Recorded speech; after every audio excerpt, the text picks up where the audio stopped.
पिता परमेश्वर को धन्यवाद देते हैं। इसको भी थोड़ा सा ऐसे उठाना। हाँ,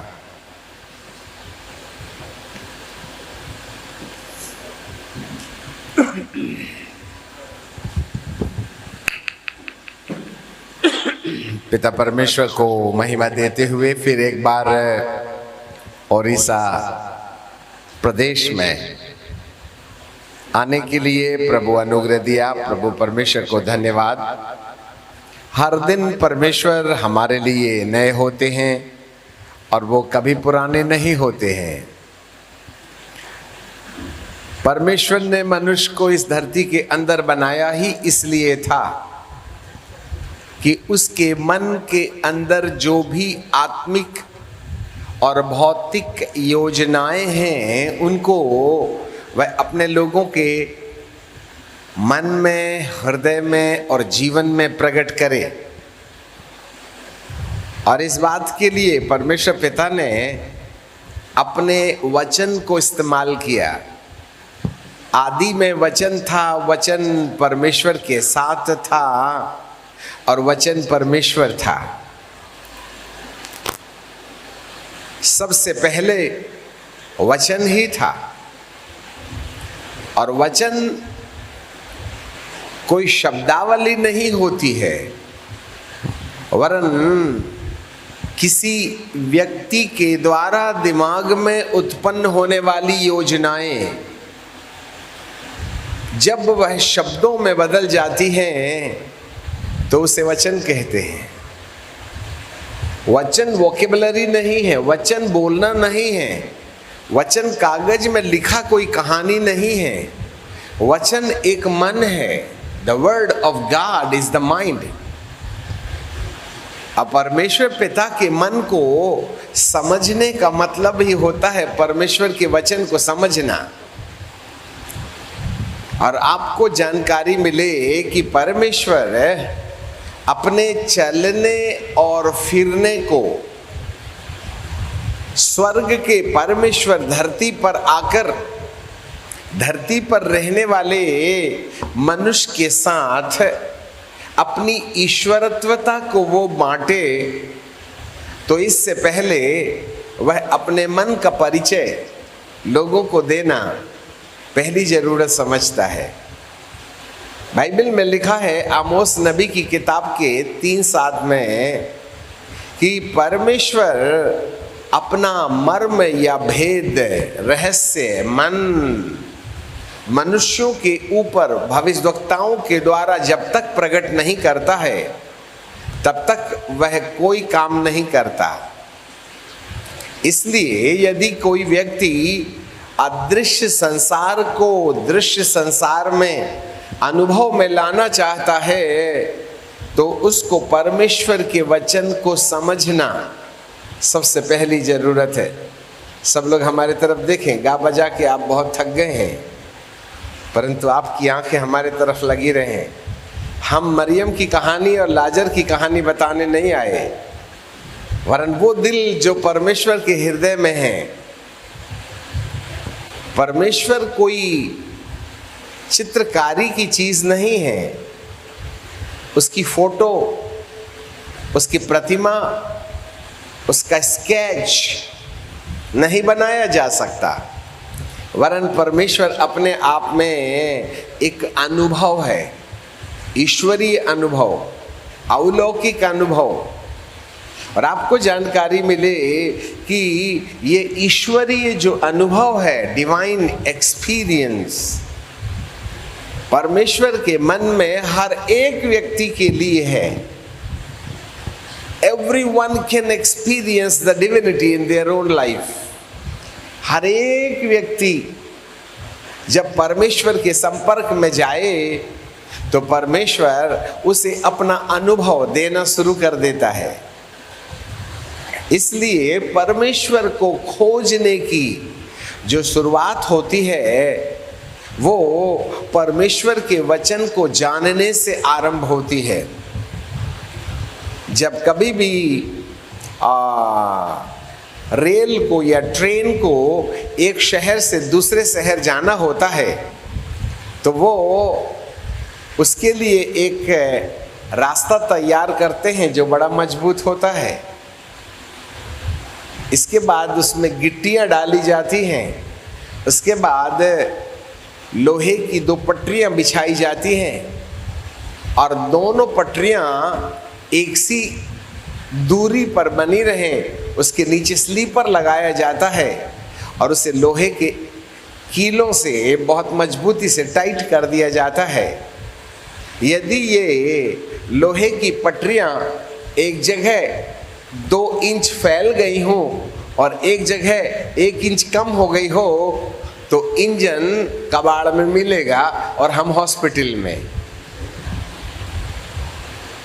इसका मतलब है पटरियों में जरा भी चूक हो गई तो फिर उसको क्रेन से भी उठाया नहीं जा सकता। ऐसे ही ये जो परमेश्वर है उसकी जो सामर्थ्य है वह इंजन के समान है और आप और मैं उसके पीछे लगे ट्रेन के डिब्बे के समान हैं। और जो पटरी बिछाई जाती है वो परमेश्वर का वचन है। इसमें थोड़ी भी हेर फेर हो गई और जरा भी मिलावट हो गई तो हम मंजिल कभी नहीं पहुंचिएगा, कहीं और इलाज कराते हुए नजर आइएगा।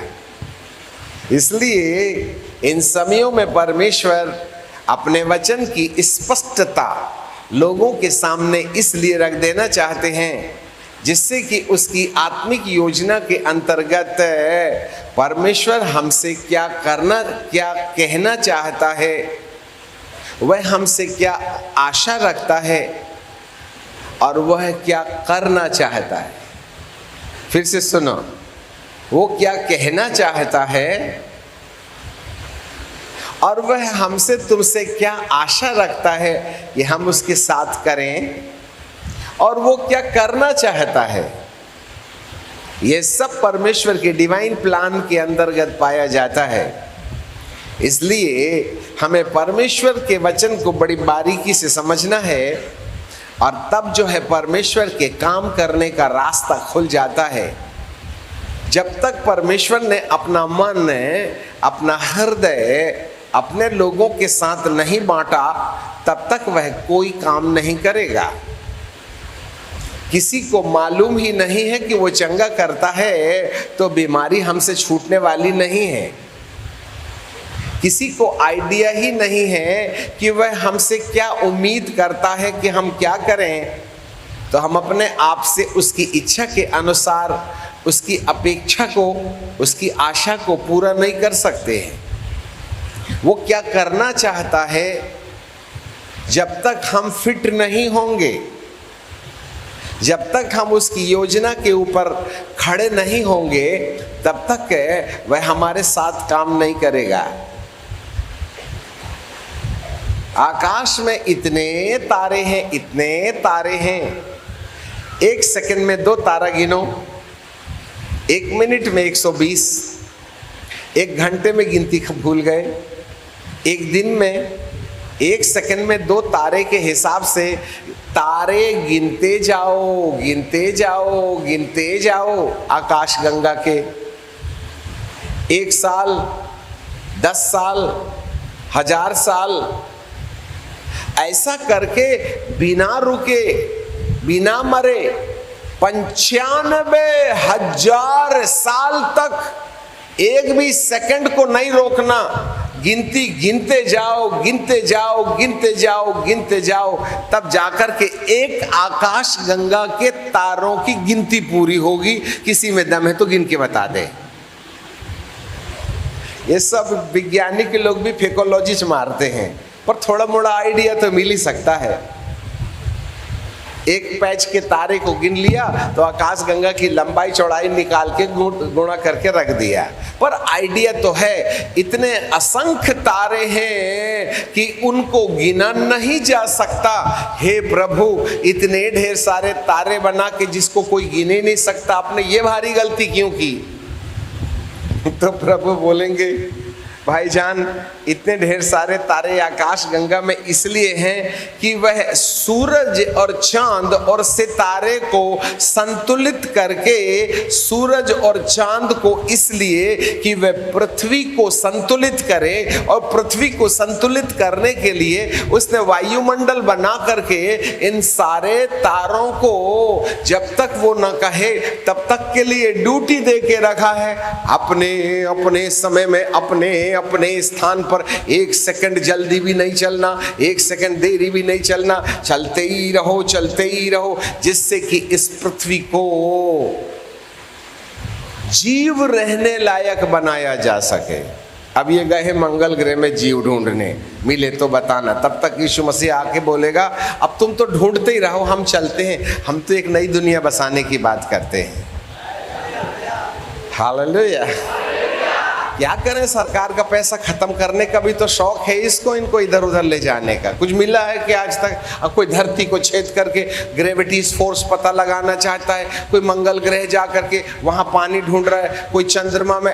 अरे एक महाशय ने तो अपनी बिटिया की शादी में दामाद बाबू को चंद्रमा में प्लॉट खरीद के दे दिया। अब हमें समझ में नहीं आता ये बिटिया और दामाद बाबू वहां जाके कितना सिलेंडर लेकर हनीमून मनाने जाएंगे, हमें तो ये नहीं समझ में आया। ऐसे ऐसे तो पागल धरती पर पैदा हो गए जिसमें खुदा बाप को भी पैरासीटामॉल की गोली लगती है।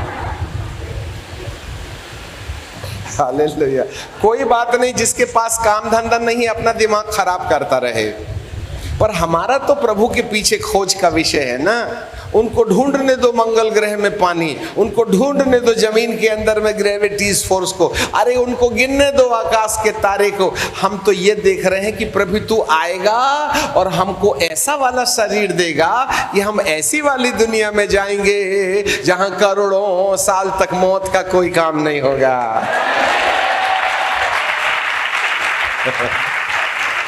भले ही हमको अंग्रेजी ना आवे, भले ही हम ज्यादा पढ़े लिखे नहीं हैं, इसलिए तो प्रभु यीशु मसीह ने अंग्रेजी बोलने वाले चेले नहीं रखा।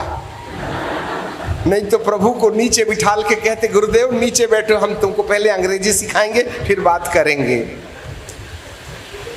जिनके पास अंगूठा के अलावा और कुछ नहीं था, यही धरती को उथल पुथल कर दिए। ठीक है ना। परमेश्वर को जानने के लिए बहुत पढ़ा लिखा जरूरी नहीं है। अब इसका मतलब ये नहीं कि तुम पढ़ना लिखना छोड़ दो। हमारे प्रभु हर किसी को समझ में आने लायक है, और उसको समझने के लिए कहीं ना कहीं हमें परमेश्वर के वचन को समझना पड़ता है। और जो परमेश्वर के वचन को बेहतर समझ लेता है वह परमेश्वर को समझ जाता है। और परमेश्वर कोई थियोलॉजी नहीं है, परमेश्वर कोई सिद्धांत फिलॉसफी नहीं है। परमेश्वर तो एक ऐसा अनुभव है जिसका संबंध अनंत काल से जुड़ा हुआ है। अच्छे से समझ लेना, हम सिस्टमेटिक नहीं हैं, ऑटोमेटिक है। हम एक बार ऑनलाइन हो गए तो आप तो कलम पेंसिल लेके बैठे रहना। सुबह से शाम हो जाए, अरे दरिया में से 10-20 बाल्टी पानी निकाले तो क्या लेवल कम हो जाएगा? ऐसे ही कोई परमेश्वर का वचन और परमेश्वर अपने ज्ञान में इतना अथाह है कि उसकी थाह नहीं लगती है। समुद्र की गहराई नापी जा सकती है, परंतु परमेश्वर की गहराई नापने के लिए 70 वर्ष की 70 बार पैदा होके मर जाने में भी ना अपन छिंगली ही पकड़ पाएंगे, उसको पूरा नहीं पहचान पाएंगे। इतना विशाल है। जिंदगी छोटी हो जाती है, उसको समझते समझते घंटे मिनटों में बुढ़ापा आ जाता है। और बोलते कल ही तो बच्चे थे आज बुढ़े हो गए, हे प्रभु तो मिला ही नहीं पूरा, कहाँ से मिल लेगा? वो इतना बड़ा है। इसलिए उसके सामने हाथ मत टेक देना, ढूंढते रहो, खोजते रहो, खोजते रहो। दो प्रकार के लोग धरती में रहते हैं, एक विश्वासी होते हैं और एक खोजी होते हैं। लिख भी सकते हो आप। एक विश्वासी होते हैं, एक खोजी होते हैं। विश्वासी परमेश्वर पर विश्वास करते हैं, विश्वासी परमेश्वर पर विश्वास करते हैं कि वह शरीर के आवश्यकताओं को पूरा करने के लिए हमारे लिए क्या उपाय कर सकता है। विश्वासी रोटी, कपड़ा, मकान, चंगाई, छुटकारा, टीबी, बीबी मांगता है। विश्वास करो, विश्वास करो। एलिया ने विश्वास किया, अब्राहम ने विश्वास किया, अमके ने विश्वास किया, ढमके ने विश्वास किया। ये विश्वास की कहानी ए से लेकर के जेड तक काम में आती है। परंतु आपको मालूम होवे, ये विश्वास के द्वारा घटने वाली प्रतिज्ञाओं के आधार पर सारी घटनाएं, हमको परमेश्वर का वचन जिंदा है और परमेश्वर हमारे बीच में उपस्थित है, इसीलिए वचन और प्रतिज्ञा के आधार पर वह भौतिक संसार में चमत्कार करता है। हाँ, हमारी भैंस दूध नहीं देती, दूध देने लगती है। आंख में दिखता नहीं, दिखने लगता है। किडनी खराब थी, ठीक हो जाता है। बुखार भी उतर जाता है ना। दांत का दर्द भी दूर हो जाता है। शादी नहीं होती, हो जाता। बच्चे नहीं होते, हो जाते। अमेरिका का वीजा नहीं मिलता, दुआ करो तो मिल जाता अगले हफ्ते। ठीक है कि नहीं। इन सब मामलों में प्रतिज्ञा और विश्वास मिलकर के हमारे जीवन में चमत्कार करते हैं।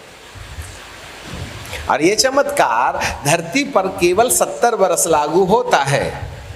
इसके बाद जब आत्मा का तार टूट जाता है, चांदी का तार टूट जाता है, जब झांखन हारियां दुबली देखती हैं, जब सुनने हारे कान बंधे पड़ जाते हैं, तब कितनी दुआ करो, बुढ़े 90 साल के लिए बहरा, वो सुनता ही नहीं। अब जब जाने की तारीख आ गई है, अब क्या देखना चाहता है? धुंधला ही देख तो ज्यादा अच्छा है, कम से कम पाप तो नहीं देखेगा। इसलिए जब अपनी तारीख न निपटने की आ जाती है, तब प्रभु हमारी इंद्रियों को धीरे धीरे ब्रेक मारना शुरू कर देता है। और जब ब्रेक लग जाता है, अब पूरा ब्रेक लगेगा तभी ना छोड़िएगा शरीर।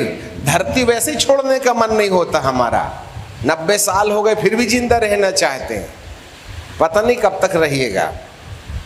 तो विश्वासी विश्वास के द्वारा प्रतिज्ञा के रास्ते अपने भौतिक संसार के 70 वर्ष की जिंदगी में चमत्कार की उम्मीद लगाकर परमेश्वर पर विश्वास करता है। परंतु कुछ लोग विश्वासी में ऐसे भी होते हैं जिनको इस संसार की जरूरत नहीं है। इस संसार से रोटी और कपड़ा और मकान के साथ अपने परमेश्वर की इबादत नहीं करते, वरन वे परमेश्वर को खोजना चाहते हैं। बिलीवर एंड सीकर, विश्वासी वस्तुओं को खोजता है और खोजी परमेश्वर को पहचानने की कोशिश करता है। या तो हम रोटी, कपड़ा, मकान खोजें या परमेश्वर को खोजें। अब आप बताइए, हम कौन प्रकार के खोजी हैं? वस्तुओं के खोजी हैं, आशीष के खोजी हैं, या परमेश्वर के खोजी हैं? वस्तु संसार को खोजने वाला विश्वासी होता है, परंतु परमेश्वर को पहचानने की कोशिश करने वाला परमेश्वर का खोजी होता है। देखो भाई साहब, छाती में दर्द है, दुआ करवाओ, अगले हफ्ते पेट में हो जाएगा। वहां से भगाओ, कमर में जाएगा, कमर से भगाओ, घुटने में जाएगा, घुटने से भगाओ, एड़ी में जाएगा, और जैसे तैसे वहां से ट्रांसफर करें ना तो सिर में जरूर पाइएगा। ये कमबख्त बीमारी मरे तक छोड़ने वाली नहीं है। ये गरीबी हमारा पीछा छोड़ने वाली नहीं है। जब शादी नहीं हो रही थी, रो रो परेशान परमेश्वर के भवन में आए दिन हफ्ते उपवास कर, प्रभु मेरे को जीवन साथी दे दे। और जब से मिला है ना, जो गए हनीमून मनाने तो 28 साल हो गए, चर्च में दर्शन ही नहीं है तुम्हारा। हालेलुया। अभी हम गुजरात गए थे साहब, और एक पादरी साहब दोपहर की मीटिंग के बाद में 2 बजे से 3 बजे तक हम थोड़ा आराम कर लेते हैं, उसके बाद उठ के दुआ करते हैं। अब 12-1 बजे तक हमने मीटिंग चलाई, जाके कमरे में रूम में सो रहे थे, इतने में एक महाशय घंटी बजाए, टुर्रिंग टुर्रिंग टुर्रिंग।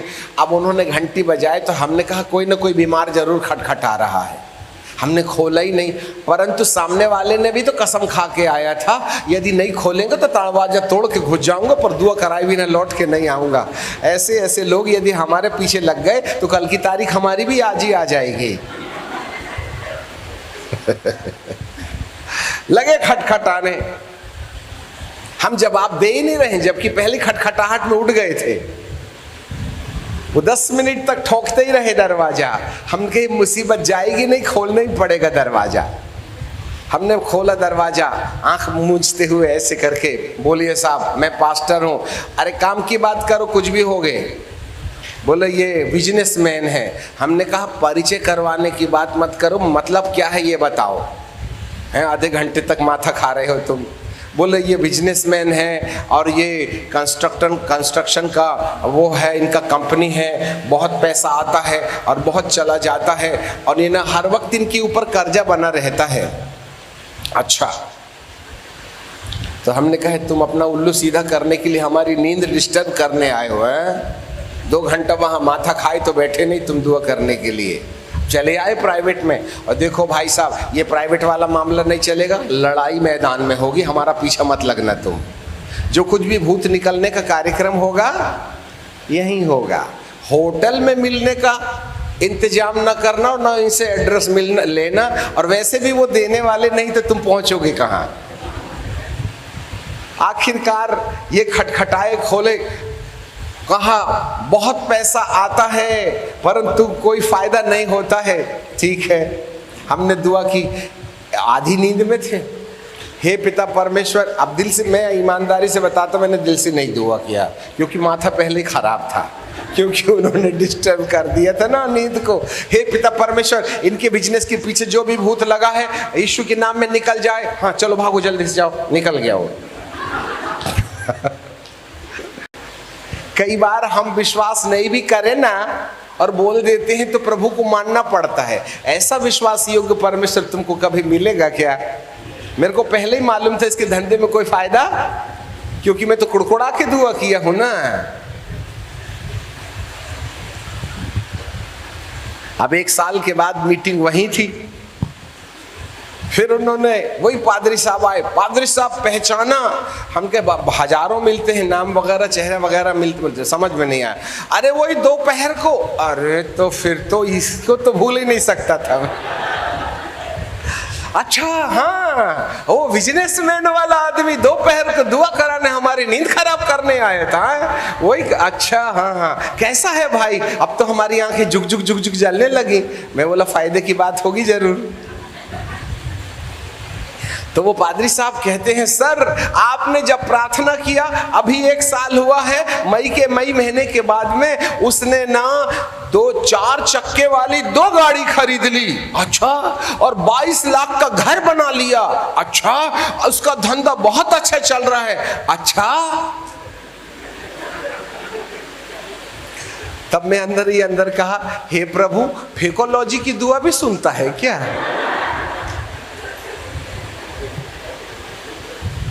तब मैंने पूछा, पादरी साहब कुछ आमदनी वगैरह हुई नहीं हुई? किसी ने दिया? टाइट वाइट मिलता नहीं मिलता है? तो वो मुंह लटकाया आम जैसे। पादरी साहब जब तक उसका धंधा नहीं चलता नहीं था ना, तो हर हफ्ते आता था, तो कम से कम 100 का तो फायदा हो ही जाता था। पर जब से धंधा बन गया है वो इतना बिजी रहता कि 1 महीने में 1 बार आता है और 100 की नोट डालता है। मैं बोला 300 तेरे नुकसान हुए, मेरे पास आया। जब तेरा ही नुकसान नहीं भरपाई हुई तो मुझको क्या 1 दर्जन केला भी मिलेगा? तू भी घाटे में, मैं भी घाटे में। ऐसे लोगों का धंधा नहीं बनाए, इनकी गाड़ी खटर खटर करते रहे तो कम से कम हफ्ते में आए तो 100 रुपए तो डालेगा ही ना। अरे तू व्यापारी है तो मुझको भी तो रहने दे थोड़ा थोड़ा। तू हजारों में खेलता, मेरा तो 100 वाला धंधा है ना, नहीं तो रोटी कहाँ से खाऊंगा? नहीं आई समझे? ऐसे लोगों का भूत निकलवा के अपना घाटा मत करवा लेना तुम, ठीक है। इसलिए जब कभी कोई बीमार आता है ना तो हम इकट्ठा भूत नहीं निकालते, थोड़ा थोड़ा निकालते हैं, जिससे कि हर हफ्ते आए। आप नाराज मत हो ना, इकट्ठा निकालोगे तो एक बार जाएगा तो दोबारा नहीं आएगा वो। ये है विश्वासी। विश्वासी को विश्वासी रहते रहते उसको खोजी बना लो। यदि तुमने उसके विश्वासी होने के समय उसको खोजी नहीं बनाया तो उनके पंख निकल आते हैं और जो उड़ के जाते हैं तो बाजू वाली कलीसिया में अंडा दे के दाना खाने यहीं आ जाते हैं। चोट मत खाना। इसलिए हम याजक लोग बड़े परेशान हैं। मैं इतनी मेहनत करके इसको विश्वासी बनाता हूँ, वो फलानी जगह में बपतिस्मा ले लेता, उसको कब्रस्तान की जरूरत है, अनंत जीवन की जरूरत ही नहीं। जिसको समझ में आ रहा है वो समझ ले वे संकेत में हम क्या कहना चाहते हैं। मेरे प्रियो, विश्वासी आवश्यकताओं की खोज में रहता है, परंतु जब विश्वासी खोजी हो जाता है तब वह परमेश्वर की खोज में लग जाता है। जरा सुनो, विश्वासी संसार की वस्तुएं बटोरने से विश्वासी बनता है, परंतु खोजी संसार की वस्तुओं को खोने के द्वारा खोजी बनता है।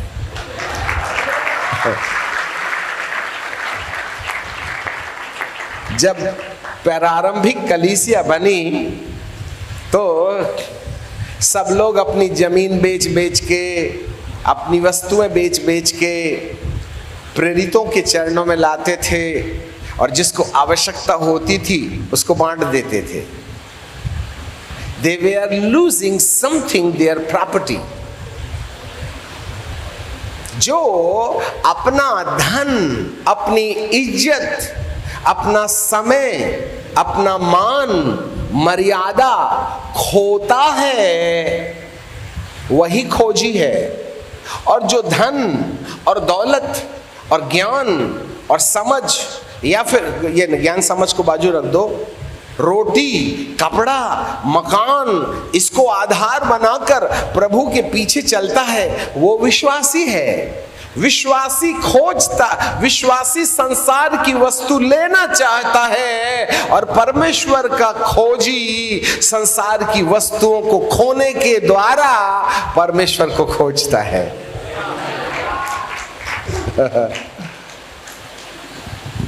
विश्वासी संसार में धनी होना चाहता है और खोजी स्वर्ग में धनी होना चाहता है।